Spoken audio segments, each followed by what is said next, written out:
Welcome back to another week of Kernel at the Buzzer. I'm your host, Kai McClelland. We want to remind you that everyone on today's podcast opinions are the opinions of the speaker and the speaker only, and they do not reflect the Kernel in entirety. Today, we're going to talk about the men's and women's basketball teams going on the road and suffering a loss, coming back to Lexington, and getting right back on track. All that and more next.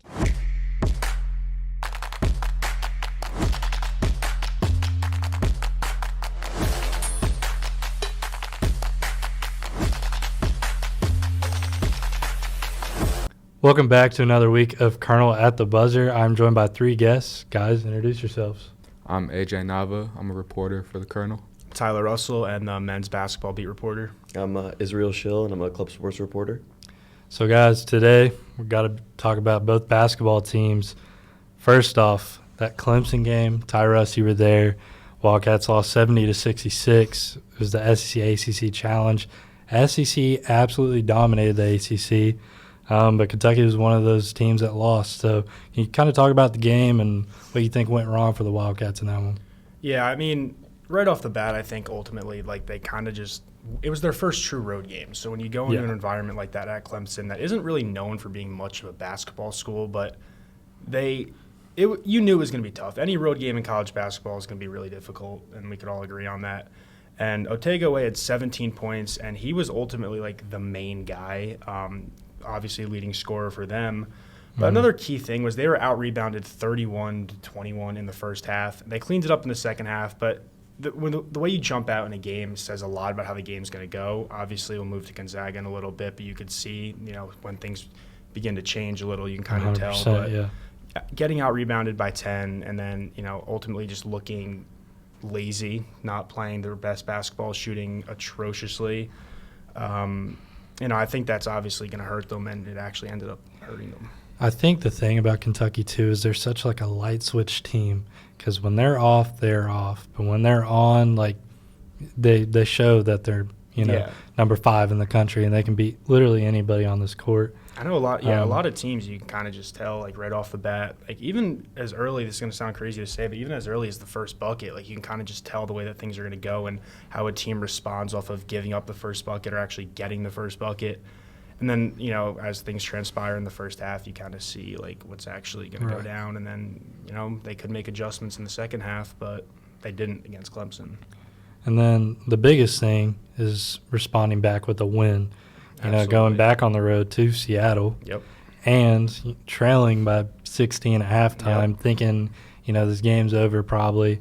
UK showed a lot of heart and came back against Gonzaga. So, again, kind of what did you see in that game and what did they fix from that Clemson matchup? I think, we forgot to mention this at first. Against Clemson, Lamont Butler hurt his ankle. And against Gonzaga, they were – Kerr Kriisa is a good point guard. He knows how to play basketball, obviously, playing at Arizona, West Virginia. He could hoop, and he comes in as the second string or backup point guard, and then he gets hurt, which is going to be out indefinitely. It's going to need ankle surgery or foot surgery. And then it's the J-Rob show. Yeah, and then Jackson Robinson, man, just absolutely exploded at that point for them. But before we even get to that point, the first half was pretty really bad, and they shot 33.3% from the field in the first half. But in the second half, 53.1% in the second half. So ultimately, again, you can't have a bad start. But Mark Pope did say that Kerr Kriisa, before the game, gave a really good, one of the best pep talks he's ever seen as a coach. Obviously, it didn't work in the first half. I wonder kind of what someone said at halftime that made them fix it. But they just came out. I don't even know individually what Pope adjustments he made, but you could kind of just tell mentality and mindset-wise that something else was there that they were absolutely missing in the first half. Yeah, I think it's just one of those hey, they responded, we got to respond back because they were killing that pick and roll with Ike. I mean, it was unreal. Yeah. It seemed like every play was just an easy bucket at the hoop. So yeah, I tweeted that out before that Graham Ike would do exactly what he did. He had 28, and we knew everyone that he would torch the UK bigs if they didn't step up their performance that they had against Clemson. And in the first half, they definitely didn't. And then in the second half, Andrew Carr mounted to a team-high 19 points. But Graham Ike still had a field day. I mean, 28 points in a loss is not something that's going to make Mark Few very happy for Gonzaga, but big switch there. One thing I did notice, I was looking at kind of like where UK fell in the SEC like stat rankings. Mm-hmm. Nowhere are they top 5 except for blocks and rebounds. And that is not a diss. That is just a complete testament to how balanced they are and how, we have Otego away and kind of, Lamont Butler has shown some hot spurts there. Jackson Robinson's supposed to be like the upper echelon of guards on the team. But they're so balanced, and it seemed, 4 double-digit scores in that Gonzaga game. And, that's kind of a testament to Pope's recruiting. That's what I think exactly what he wanted for the season. Yeah, like a little bit. All off-season, just kind of like going out. They've said repeatedly, getting those guys that can win, not the guys that, like, look big or the number 1 in ESPN or number 2 or whatever. It's about the guys who want to win, the guys who fit the whole system that they're trying to build. So I love how Mark Pope's assembled this team. Love how they're performing so far. And we saw that in the second half, how they want to win. Yeah. How Kerr, when he was slamming the floor after that, you can tell that. Touching on kind of what you said, AJ, like when it comes to recruiting, like this may be a really hot take, but I think honestly, that Mark Pope, like a lot of coaches, treat the portal kind of like the expansion draft in the sense that you have these guys that are in the portal. Those are the guys that are unprotected. You could draft them or whatever. And then you have the guys that stay on their teams and don't hit the portal. So those are the protected players that you can draft. This is the hot take. And I would honestly say that I think Mark Pope kind of had it a little easier than he would have if people actually stayed here, because then you have to worry about who's staying, because you can't just kick someone out of the program. So you got to worry about who's staying, how you could build around those guys. But in reality, he started from scratch. He was able to design this team whichever way he wanted to. Mm-hmm. And by doing that, he chose the guys that weren't the best scorers on their teams. And he took a bunch of mid-major guys that were ultimately looking for this opportunity and wanted to go to the next level. And he saw something in them that clearly other people didn't. So when you're able to construct that team together, and then that also goes for in the locker room, which we could talk about the comeback, how he knows that these guys they kind of have like a chip on their shoulder, because people didn't expect them to be number 4, number 5 in the country right now. Yeah, not at all. But people didn't expect them to even be competing with these teams like Duke and Gonzaga and even Clemson. Like, that's a really hard game on the road, and they played terrible, and so did Clemson, but they ultimately only lost by 4 points. I think I'm thinking about guys like Andrew Carr. You played for 4 years at Wake Forest. Not really much success in the ACC. UDEL before. Yeah, when he was in there, it was ran by Virginia in his early years, and then North Carolina Duke's always there, and it just kind of prevented it from it. And then we got NC State last year, probably one of the best Cinderella stories ever. But guys like that just coming into this program as a fifth year and wanting to prove like this is their really last chance to go for that college title, to prove how, elite they can be in the long run. Do you know, besides Jackson Robinson, do you know if Pope was recruiting anyone to come to BYU, and then when he made the switch to Kentucky, they kind of in terms of point guard or just anybody Colin Chandler, I wasn't going to say that. That's definitely a big one. Yeah. He was committed there and then went on the 2-year mission trip. Yeah. And then he came over with him. I don't know how it was going at BYU. I know AJ DeVance had just committed to BYU, but when Pope was there may have been some talks, but because Pope tried to bring him here, so I'm assuming when he was there, he's the number 1 overall player. He didn't seem to have too much interest. Yeah, in that, he's obviously he's the number 1 overall player, so he's obviously gonna go somewhere and pick a coach kind of. Yeah. So I would say if Pope was at BYU, I don't know how that would have gone, but in terms of Chandler, absolutely. And I think it's even kind of crazy. There's still whispers about him going to UK even after he announced his top 4 and UK wasn't there. Yep. But kind of shifting gear, the future for this UK team, I want to get all y'all's opinions on it. What do you think their ceiling is? What do you really think their floor is? Or do you think it's way too early to decide all that? To be so honest, I think, for the first, obviously, 7 games going into the Clemson game, we were undefeated. Everything was looking great. I mean, even being a student on campus, the energy, everything was at a little bit of a definitely high. different. Yeah. Absolutely. And I think it was clear in that Clemson game, in the first half of the Gonzaga game, really, that some of these mid-major guys were mid-major guys, and they were mid-major for a reason going into it. Carr struggled on the glass real bad in that Clemson game. He grabbed only 3 offensive rebounds, 2 defensive rebounds, and struggled to score 2, only 5 points, 1 for 7 and 1 for 3 from the 3. And Jackson Robinson, he's been probably the most touch-and-go player on the team this season so far. Sometimes, you can get him for 20 and 26 with 3 or 4 threes, and sometimes you get him missing a bunch. And in that Clemson game, he went 2 for 7 from 3, couldn't really figure it out. And then, going into the first half of the Gonzaga game, it was obviously tough. Carr and Robinson figured it out, but Gonzaga went on 2 huge, big first half scoring runs, 12-4 and 15-4, which they had no answer for, really. And I think I'm not going to say it was solely Pope, but I do think that he's able to bring the most out of the guys on the team. And I think, that second half of the game where we outscored them 45-29, things like that are, flashes towards where I think we can be national champions eventually. But, I think that there's a lot of stuff that we'll have to work through after those last 2 games. Yeah, well, you said a lot, and I agree with a lot of what you said. But one thing I want to touch on is our ceiling really highly depends on how well Kobe Bryant will play off the bench, because we saw in these last 2 games how big him getting shut down affects our offense. Yeah, I mean, he went 2 for 9 from the field and 1 for 6 from 3 last game. I mean, he hasn't gone a game without hitting a 3 in a long time, and I hope that streak continues for us, because that will be one of the main things. I think our ceiling, with everyone playing well, Kobe figuring out how to get out of this 2-game bad stretch of getting shut down, our ceiling could be anywhere from Elite 8 to Final 4. Yeah. With all the seasoned guys that, like how we said, they want to win, they need to win, they have the chip on their shoulder to push them to the Elite 8 Final 4.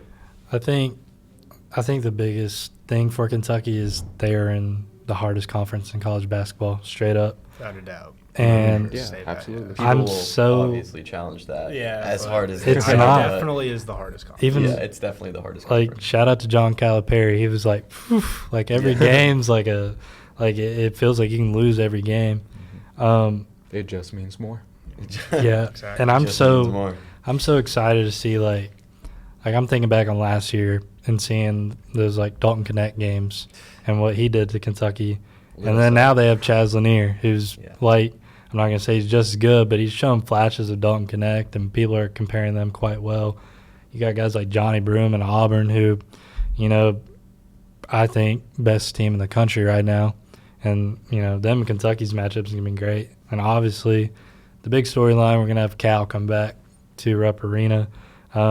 We'll see all the former Wildcats too, like Big Z, DJ Wagner, I don't Adu think it's gonna be Thero. too much of a challenge for us, honestly. I don't know, emotions, man. I Emotions think plays a big emotions, part but in basketball. The problem so is nobody at Kentucky has any emotions towards anybody on that Arkansas team. If we're being Right. honest, the people with the most emotions are going to be Is the people in the Arkansas. stands. That's fair. And Arkansas. That's fair. And the But fans. The yeah. fans, we're going to show more I mean, I emotions think than they're going to anybody. show up and brutalize Calipari the whole night.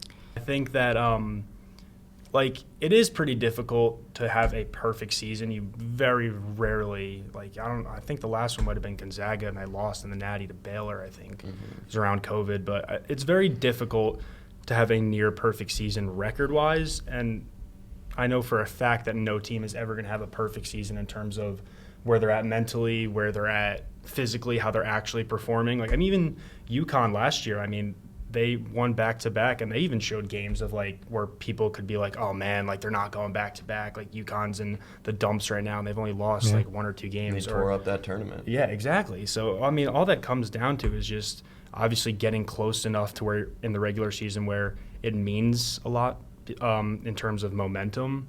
Because you could honestly play a terrible season or go 500, and if you turn up in that perfect stretch in March and you win your conference tournament, you're in there and you're a tournament that was team. NC State last year. Yeah, exactly. And Oregon too, winning the Pac-12, they weren't going to go unless they won that tournament. So, I think in terms of ceiling, I would definitely say Final Four. I do want to say that I think Kentucky can win the Natty.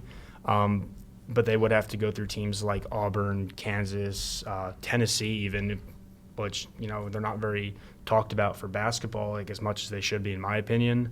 But in terms of the floor, I mean, I do not see, in terms of Calipari's tournament games and Pope's 0-1 in the tournament, losing to Duquesne last year. But in terms of those two, like I do not see their mindset dropping anywhere other than we need to kill everyone in front of us and get through this tournament, because that's Pope's mindset. I mean, he's a really, really smart guy, and he dropped out of doctoring school or whatever he did.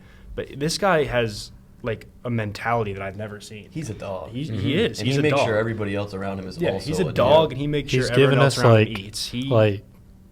Philosophy quotes after the game and stuff. There's even stuff that I have to read over 3 times. I was like, what does that even mean? And how do I type this out?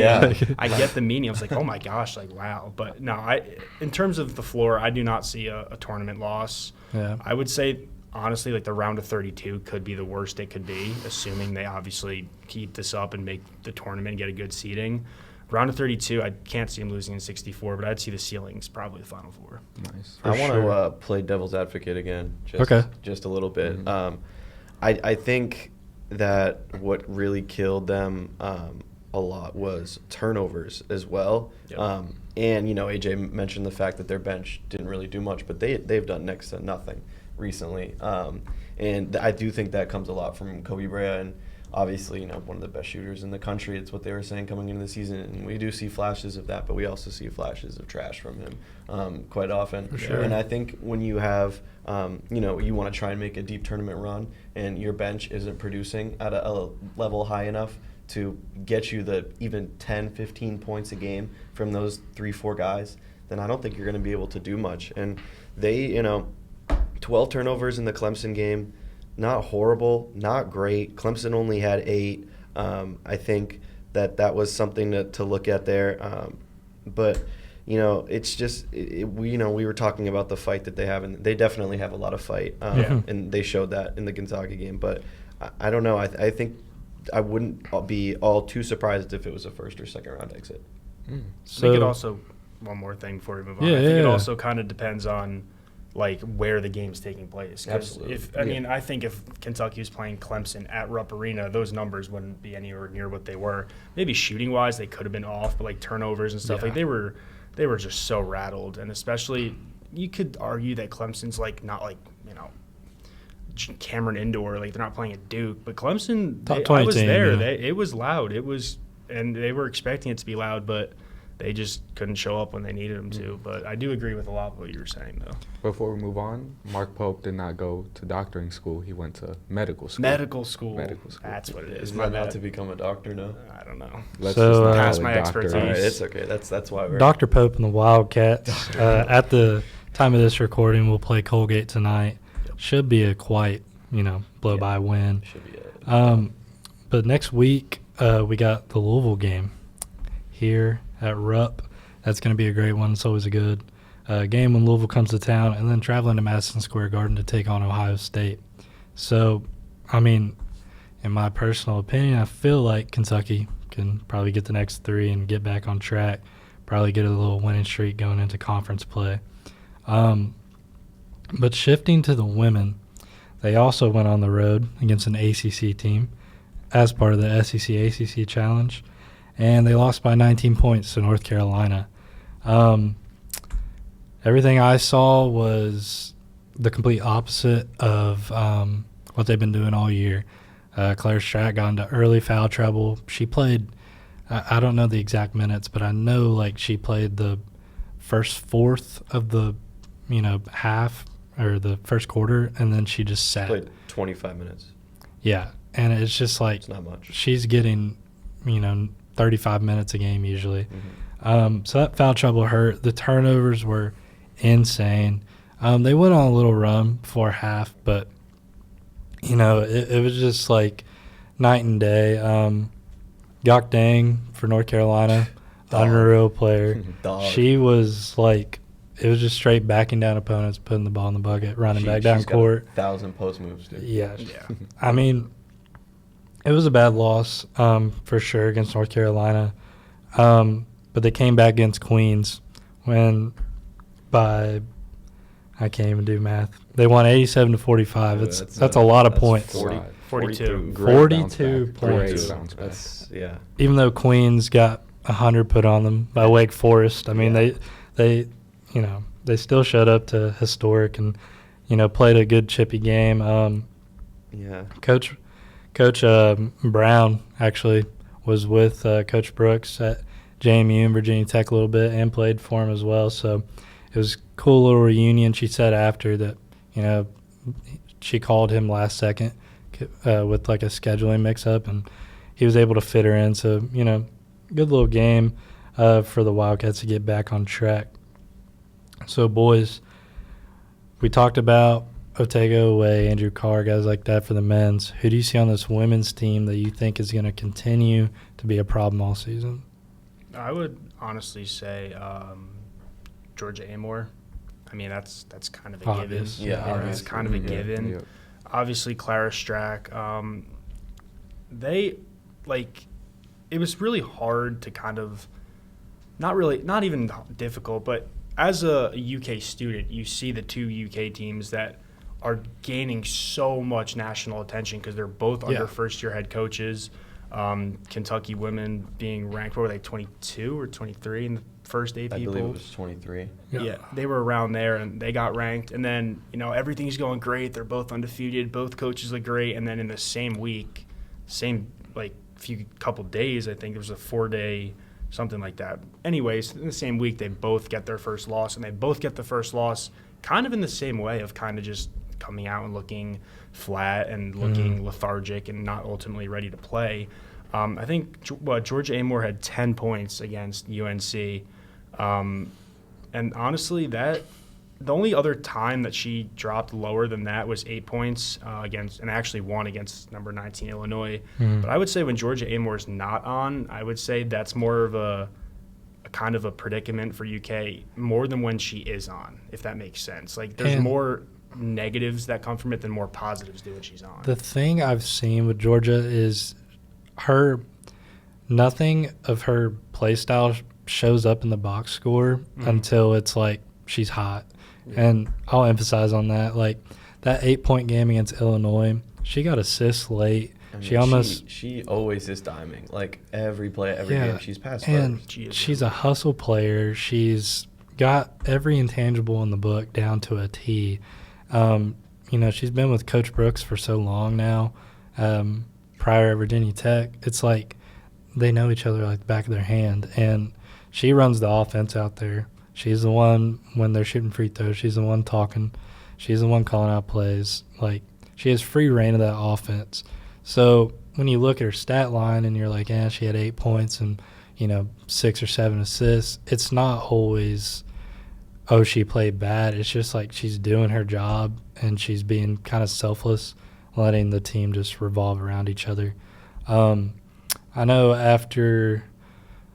I think it was after the Arizona State game, they asked Coach Brooks about like Georgia, like and the comfortability with everything, and he's like, just wait till we like learn our defensive sets. We get 100%, like everything's clean, because like just like Mark Pope and the men's team like started from scratch. He brought Strack with him, obviously his daughter Gabby Brooks and Georgia, and then Lexi, I'm pretty sure, was recruited to Virginia Tech.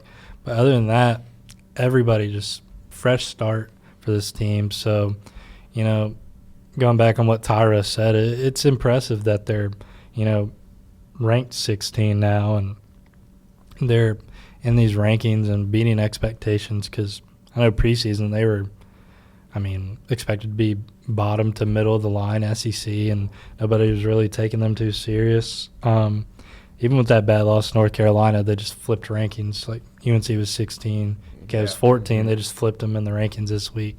So it shows that like one loss isn't going to dictate their whole entire season. So that was for the men's side too. Yeah. I mean, I'm going to have to obviously agree with that last statement you made. And I do agree with Tyler and what you were saying about the similarities of the teams and how they dropped that. And it kind of continues into how even the discrepancies in both of their games. I mean, similar with the turnovers and the bench points for the women's side.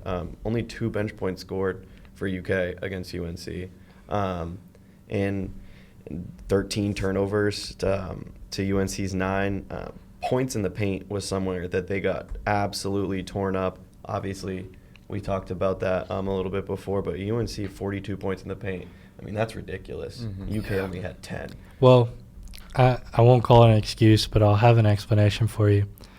Claire Strack is the team's leading scorer. That's who Kenny Brooks is, like, fundamentally running the offense through right now. She just turned 19 last week. Yeah.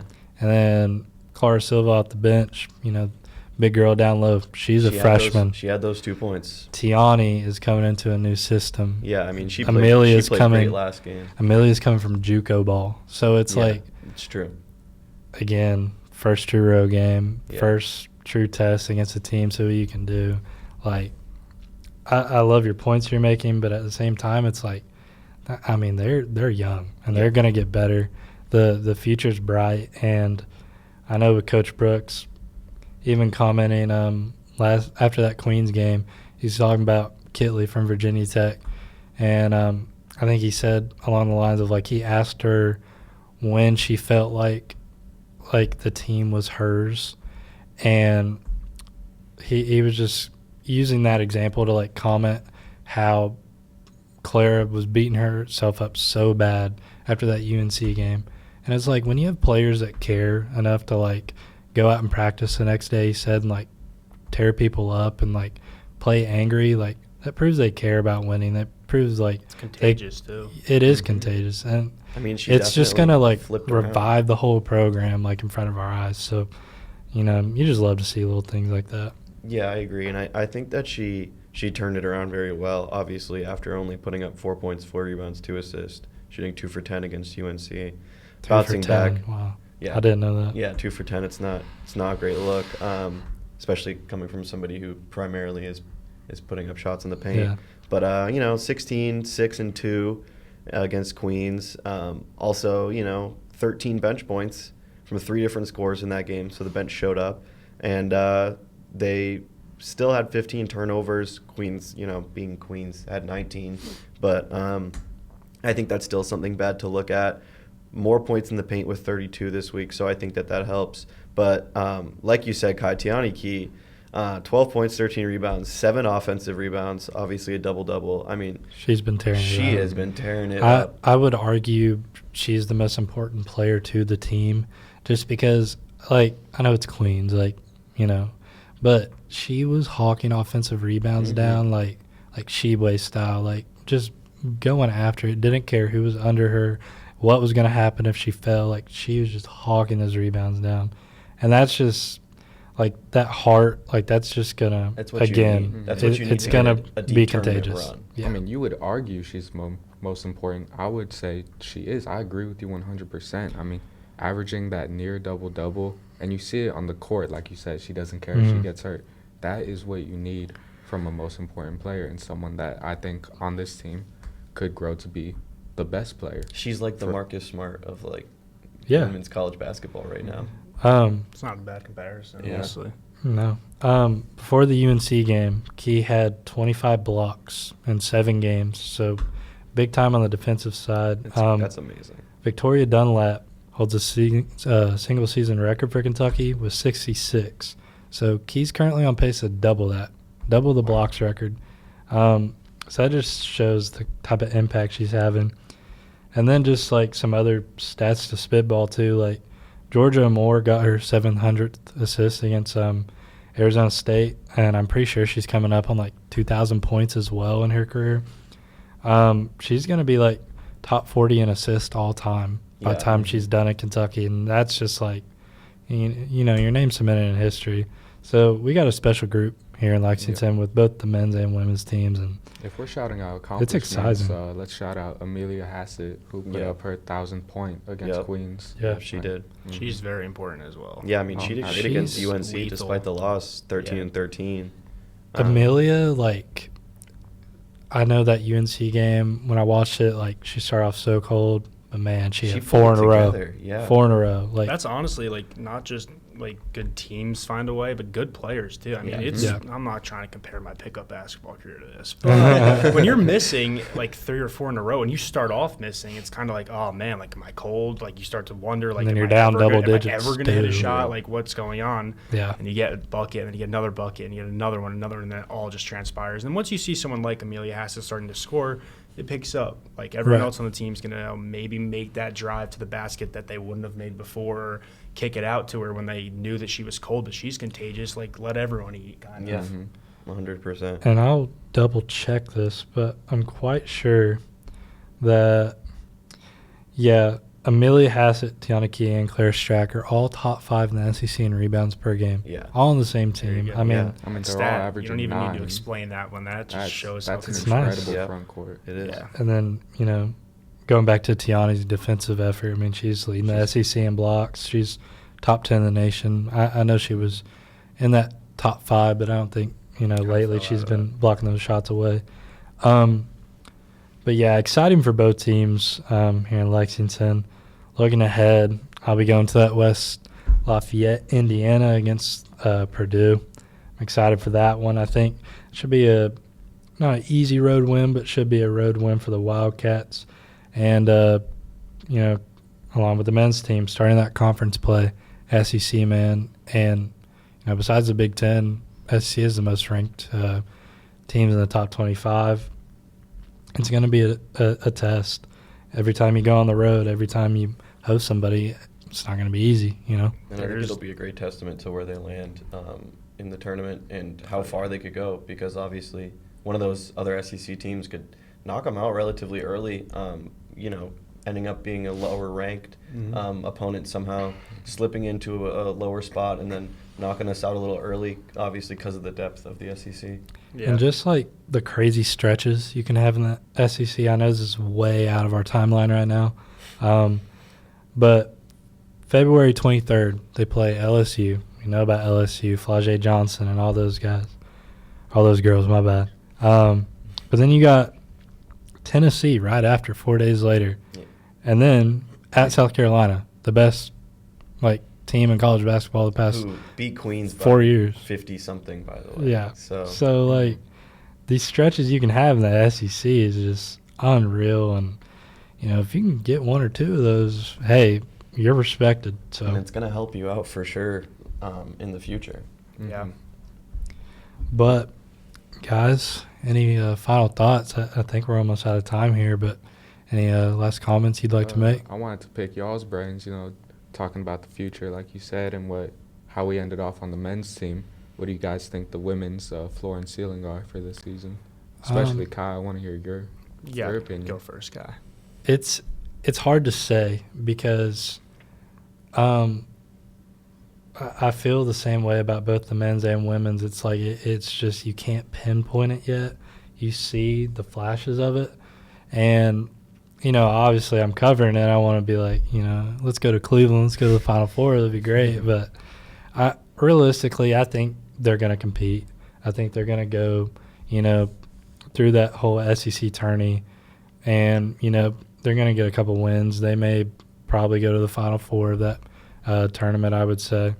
And then, I expect them to be like a round of 32 team, But by all means, coming off of a 12-win season and you're already at 8 wins at this point, it's like you're already just improving by mountains. They've exceeded And- expectations by this point. Yeah, so Definitely. however the season ends, if they lose every single game in the SEC, which they won't, but if they did, this season is technically an improvement from last year. So that's all I care about. I just want to see them improve. Yeah, I'd honestly say, I don't know. I'm going to be quite honest with you guys. I know a lot about women's basketball. I don't know much about surrounding teams. Obviously, there's 64, 68 teams that make a tournament. You really have no idea who you're going to end up playing. Yeah. Assuming, not really going into who they would play, I'd obviously I mean, it's March Madness that goes for men's side too. I mean, Well, who knew about Oakland, bro? Like, Yeah, come exactly. on, Yeah, Jack well, Golke. Like, who knew about could him? lose in the Like, first That's round. just Cal, though. If I had to pick, okay. if I had to pick a ceiling, it would be obviously. I think they're a Final Four team, but depending on how they go. But right now, I'd probably say Elite Eight or Sweet 16. Oh yeah, that's fair. But in terms of like the lowest, like rock bottom, assuming they don't have a first round underdog story full of Jack Golkes, I'd probably say like the round of 32. It's fair. Yeah, I mean, I do think that we're looking at like a really special season for the team, for the school, for everybody kind of involved with them so far. But I think that they really have the chance to grab on to maybe like a 7-8 seed and kind of ride onto that. I like and that. Maybe get a few upsets in there, move their way into the 16. But I do think they'll probably end up out in maybe the 32. I mean, if they get into Elite Eight, that'd be great. But Yeah. Mm-hmm.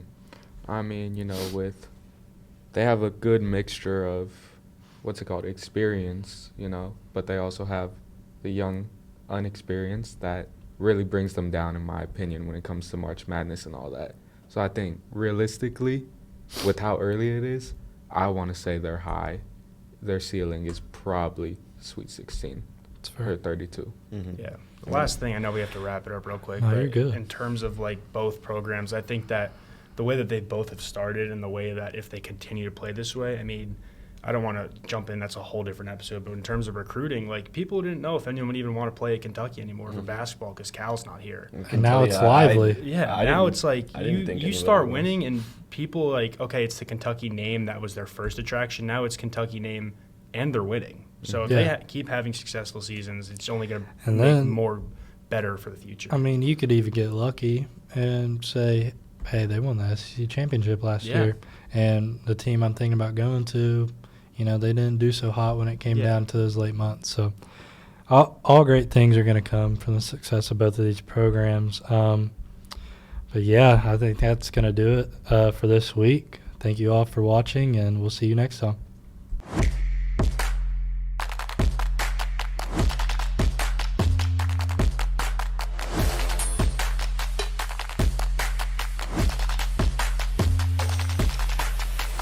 Once again, we want to thank you all for listening and watching. Kentucky men's basketball is looking forward to a marquee matchup against the Louisville Cardinals in Rupp Arena, and the women's basketball team will be traveling to West Lafayette, Indiana on Saturday to take on the Purdue Boilermakers. Make sure to go to kykernelsports.com for all your sports update and news, and make sure to check us out on X at kykernelsports. Once again, thank you all for watching, and we will see you all next week.